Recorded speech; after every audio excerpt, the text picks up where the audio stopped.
Son las 6 de la mañana con 17 minutos. Estamos en estos momentos con, si me confirmas, Tania, ¿con qué vamos en esos instantes? Estamos con César Delgado, gracias por la corrección.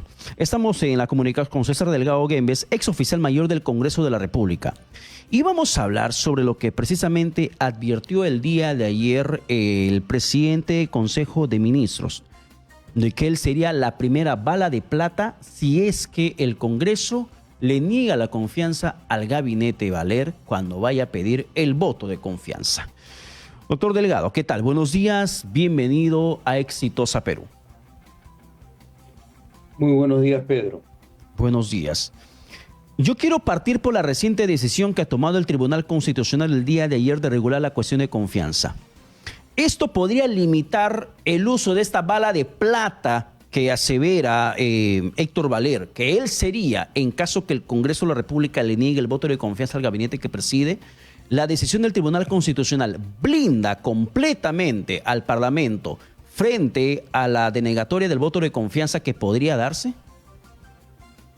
Bueno, en principio, la norma, la ley 31355, es una manera de regular la cuestión de confianza de forma tal que no se pueda hacer un uso libre, arbitrario ni absolutamente discrecional de la cuestión de confianza. La limitación principal es que el Poder Ejecutivo solamente puede hacer uso de la cuestión de confianza respecto de competencias que le son propias de acuerdo a la Constitución. No puede hacerlo respecto de competencias que son propias del Congreso o de otro órgano constitucional, por un lado.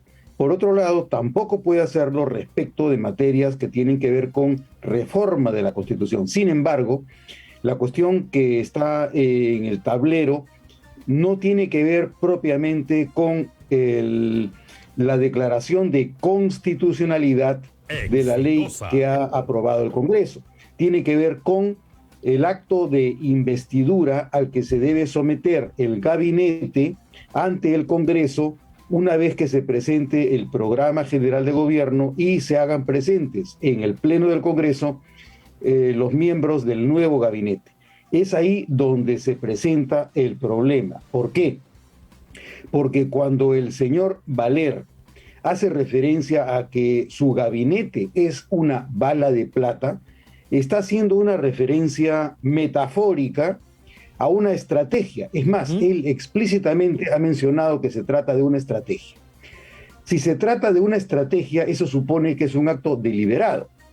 Si es un acto deliberado, nos encontramos con una situación en la que el presidente del Consejo de Ministros vendría a ser lo que él llama la bala de plata, porque está lleno de actitudes que son confrontacionales respecto de una moralidad pública contraria al esquema que debe gobernar al Perú.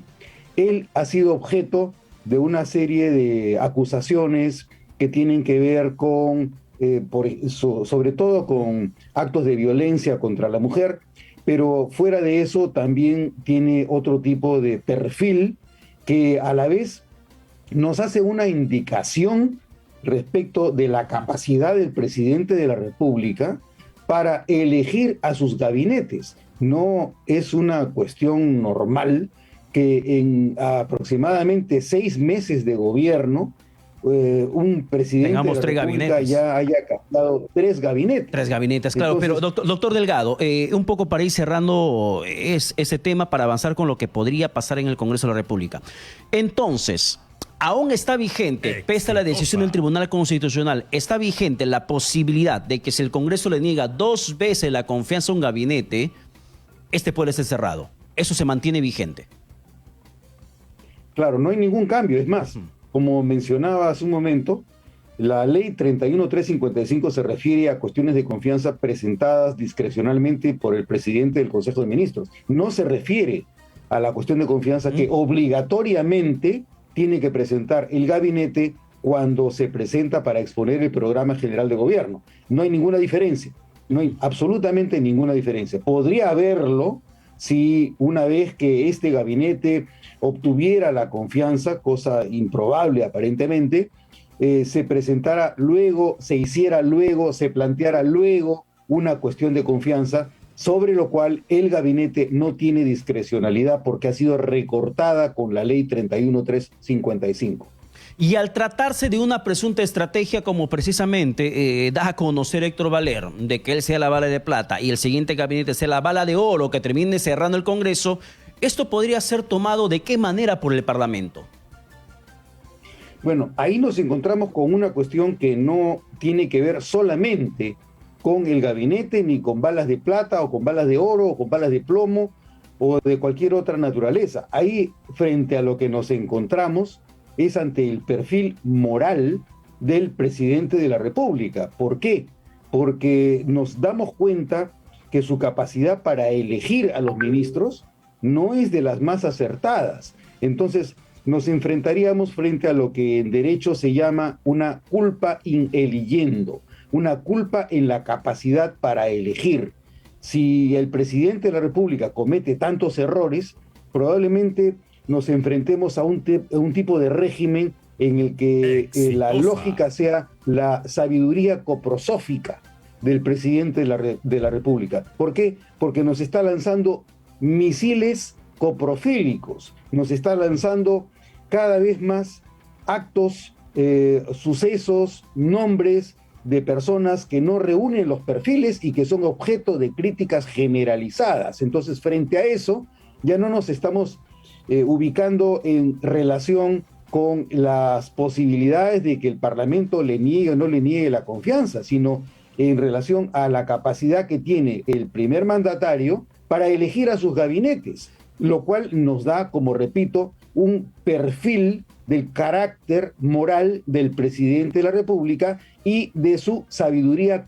coprosófica, es decir, su capacidad para discernir sobre quién puede ser elegido como miembro de su propio gabinete. Pero doctor Delgado, a ver, tomando un poco sus palabras con lo que nos está explicando sobre la incapacidad para decidir el presidente Pedro Castillo, y volviendo al tema de Héctor Valer, si esto formaría parte de una estrategia para hacerle frente, pecharle al Congreso, hacerle contrapeso, advertirle que le voy a cerrar si es que no me da el voto de confianza, ¿podría esto tipificarse o ser tomado en cuenta como una incapacidad moral, causal de vacancia? Y las constantes decisiones erráticas del presidente Castillo en designación de ministros de Estado, ¿también podría ser tomado en el mismo nivel de una incapacidad moral para gobernar? Pedro, ahí nos enfrentamos con una de dos. O nos encontramos con una estrategia dolosa, es decir, se trata de una estrategia, por lo tanto hay una intencionalidad, hay un motivo, hay un propósito, se quiere deliberadamente hacer algo, se tiene conciencia de lo que se busca.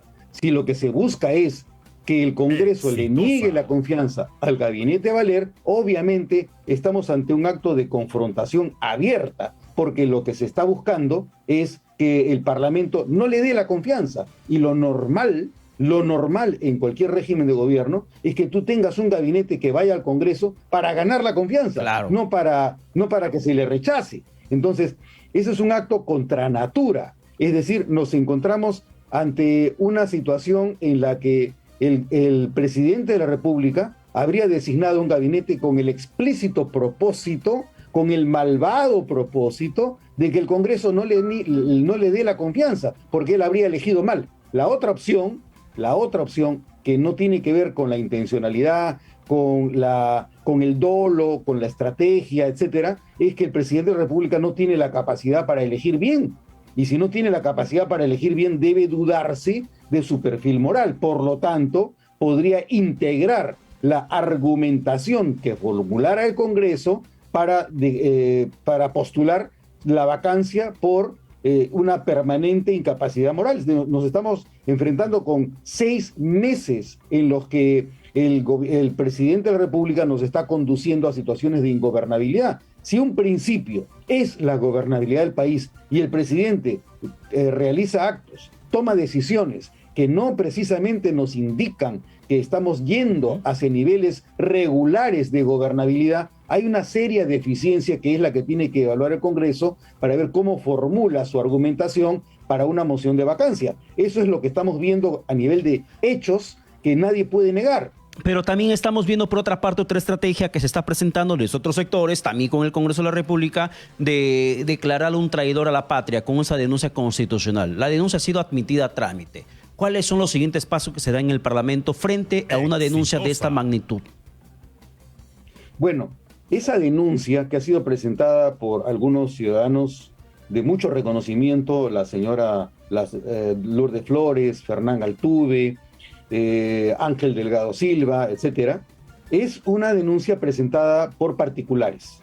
La práctica uniforme en el Congreso ha sido que no se admiten las denuncias por particulares cuando no se puede probar que éstas representan un agravio inmediato, directo o personal a las personas que la presentan, en primer lugar. Y en segundo lugar, la otra deficiencia que cabe advertir es que se ha presentado esta denuncia a partir de la supuesta comisión del delito de traición a la patria.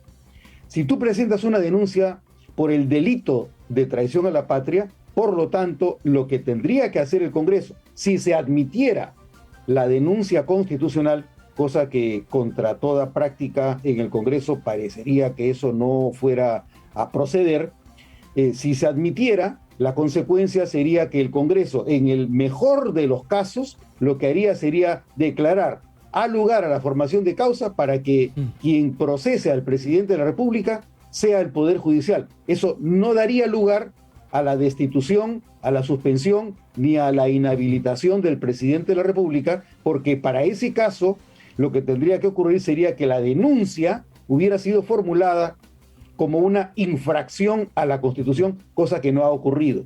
Entonces, por un lado, tendríamos que, para que esa denuncia sea admitida, sea válida, tendría que ser hecha por algún congresista. Un congresista tendría que hacer suya la denuncia formulada por los ciudadanos que la han presentado, en primer lugar. Y en segundo lugar, tendría que complementarse esa denuncia de forma tal que no se establezca que la falla del presidente de la República es solamente por un delito de traición a la patria, sino por una infracción a la Constitución, de la misma manera que lo que ocurrió con el congresista Gustavo Espinosa Soto, quien hace algunos años fue destituido como congresista por traición a la patria cuando él envió videos de actos en los que participaba el entonces congresista, bueno, era el general Donaire Goch. A partir de eso, efectivamente, se lo destituyó, pero la causal no fue delito de traición a la patria, sino fue infracción a la Constitución que tenía que ver con traición a la patria. Doctor Delgado, nos ha quedado bastante clara la explicación parlamentaria sobre cuáles son los procedimientos respecto a la denuncia por traición a la patria que han entablado contra el presidente Pedro Castillo. Muchísimas gracias por la comunicación alcanzada. 6 de la mañana con 30 minutos.